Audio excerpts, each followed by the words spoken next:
I want to talk about the human cost of these deportations for 1 second. And if you happen to be MAGA or right-wing and this ended up on your feed, I'm going to ask that you set aside the fact that, like, I'm a liberal lady and you just hate me by default. I'm just going to ask you to listen. Just for 1 second. I would ask you to open your ears to what I'm going to say. And this is just one story. It's not all the stories, but it's what I experienced yesterday. Hi guys, my name is Esther Daniel and you're welcome back to the channel. So now, white people are crying over ICE. Where was all this energy when black people were warning you? They told you all what Trump was about. They said this would happen, but no, some of you said it wasn't your problem. Some of you voted for him anyway. Now ICE is knocking on your door. Now you are shocked. Now you are scared. Too late for the tears. Yeah, all should have listened. Before we move on with the video, please subscribe to the channel, like and share the video to help the channel out. I want to talk about the human cost of these deportations for 1 second. And if you happen to be MAGA or right-wing and this ended up on your feed, I'm going to ask that you set aside the fact that, like, I'm a liberal lady and you just hate me by default. I'm just going to ask you to listen. Just for 1 second. I would ask you to open your ears to what I'm going to say. And this is just one story. It's not all the stories, but it's what I experienced yesterday. I went down for this interfaith vigil family walk to support immigrant families in our city. I posted about it yesterday, but I want to talk about something that happened I didn't post about, which was that when we were still at the initial part where we were listening to faith leaders speak, there was one faith leader who asked us to take a second and turn and talk to someone we didn't know who was standing near us. And so I did. I turned and I found myself standing next to a mom with her 2 kids. She was Latina. The kids were Latina. One of them was 14 years old. One of them was 6, I found out. So we started talking. Oh, and we were supposed to find out a little bit about them, their names, where they worshiped, and then where they need healing, right? So we talked about where I don't worship, but where they worship, what church they went to, and all that. And then it was awkward, but I was like, okay, there's still time. So, where do you need healing? And the mom looked at the 14-year-old, and then she said, you can answer first, sweetie. And the 14-year-old looked at me and she just said, well, with the anxiety. And I can't describe to you. So I have a 15-year-old and I know what it looks like when a teenager is trying not to cry. I know what it looks like when a teenager is trying to look tough and strong when inside they are breaking down. And this child looked terrified. The mom started crying. The little girl was looking up at her sister and her mom and sort of trying to figure out what was going on. I just said, I'm so sorry. We're going to keep doing this until this stops. And we all sort of said goodbye. And then I turned around to my husband and just broke down, like sobbing. If you are someone who supports these policies, I am going to tell you that you should come here. I challenge you to come here and talk to any child who is terrified due to these policies. Look them in the eyes. Look at the fear they are living 24/7 every day, and tell me you still support it. If you do, you have truly lost your humanity. Otherwise, if you say that you care about kids, care about these fucking kids. This is a horror show and it's got to stop. Thank you.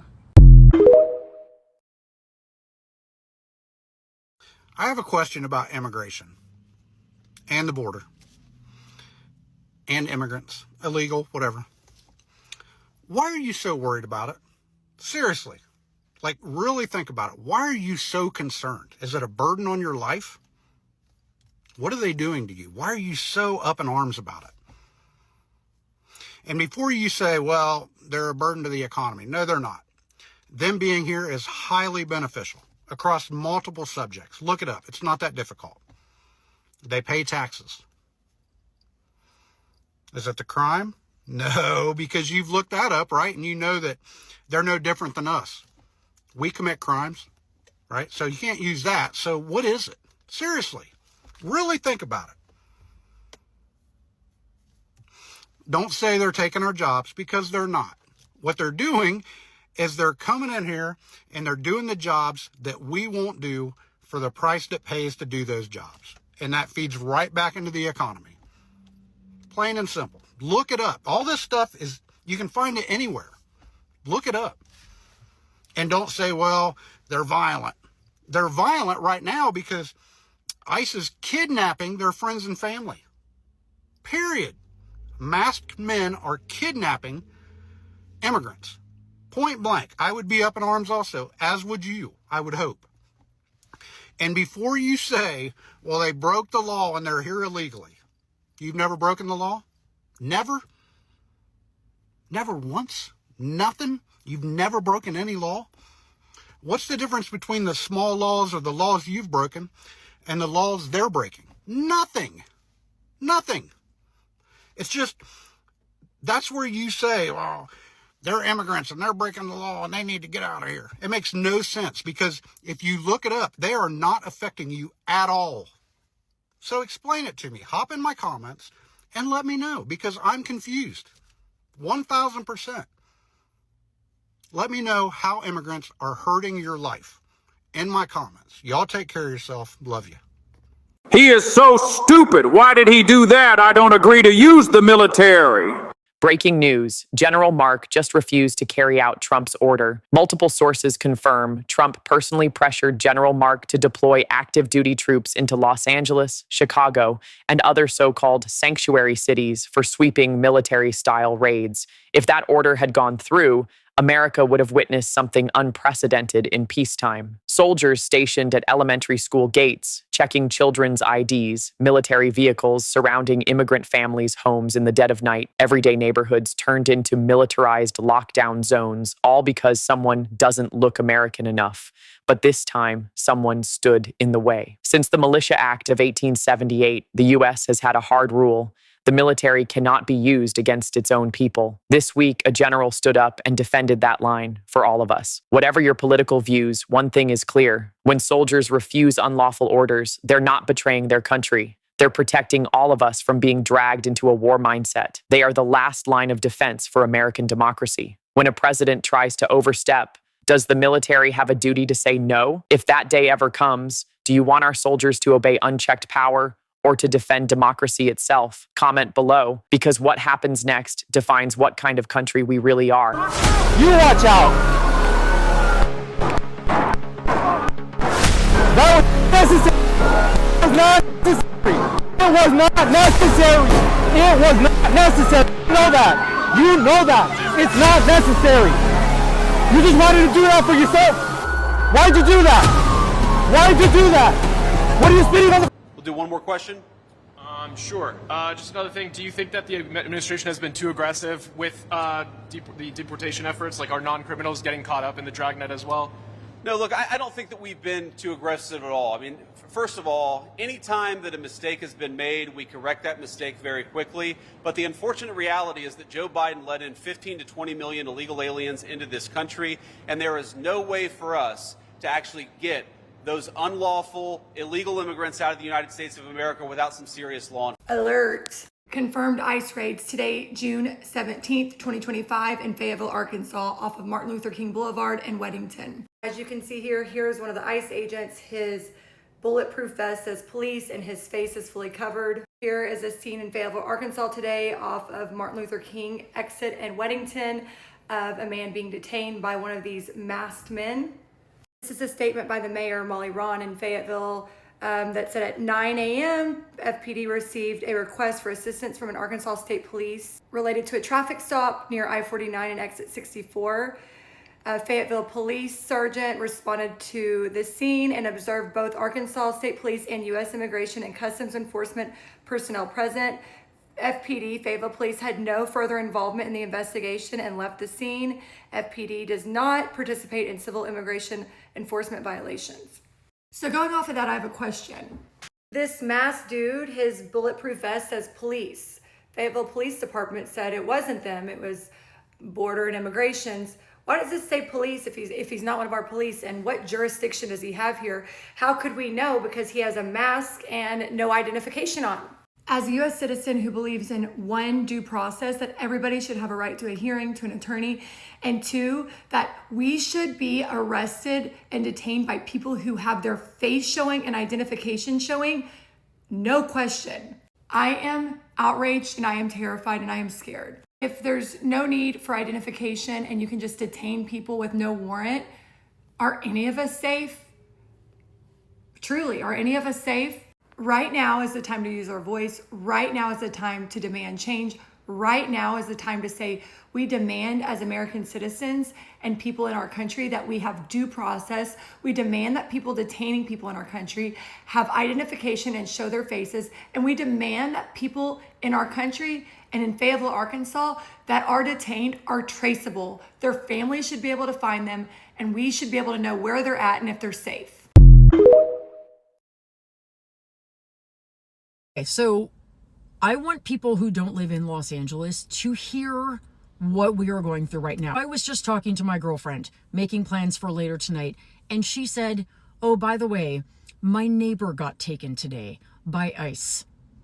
My neighbor got taken. He's lived here for 30 years, at least. She was like, at least 30 years. He has 4 grown children. They were all born here. He lives with his wife, who is disabled. She said, I don't know what she's going to do. I literally don't know what his wife is going to do. They took him and they put him on a plane to El Salvador. I can't describe what is happening in this city right now. People, we are trying to raise money to give street vendors so they and their families can stay home. Do you know what that sounds like? Do you remember last year when I went to Amsterdam and went to Anne Frank's apartment and looked at the fucking history of that girl and her family hiding in their apartment? Now we are making families here hide. Children. Our community is being torn apart. The cruelty is staggering. It is not producing anything. It is not helping anything. You're not going to get a fucking job because of what they're doing here. Your life won't improve because of what they're doing here. When people are hiding in their apartments from the federal government, something has gone wrong. If you are a Christian and you are still supporting this, you've lost your mind. Absolute brutality happening in Los Angeles right now. I don't even have a good way to end this. Absolute brutality.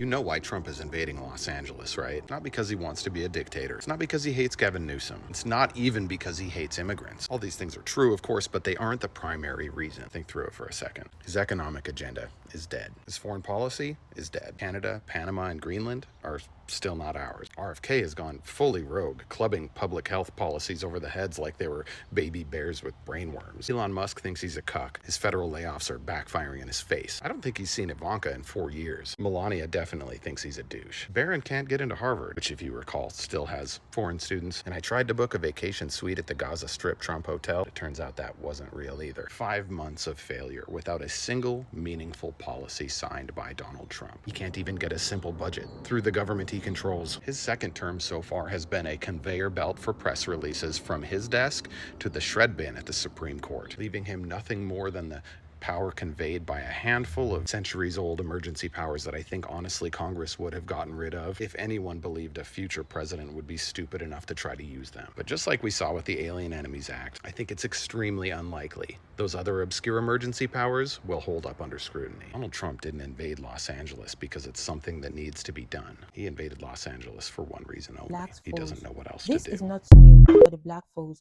They have been dealing with systems like this for generations. They weren't being dramatic. They were telling the truth. You just didn't want to hear it. Anyway, guys, these are just my opinion, and I would like to hear your thoughts in the comment section below. Don't forget to like and subscribe to the channel to help the channel out. See you in the next video. Bye.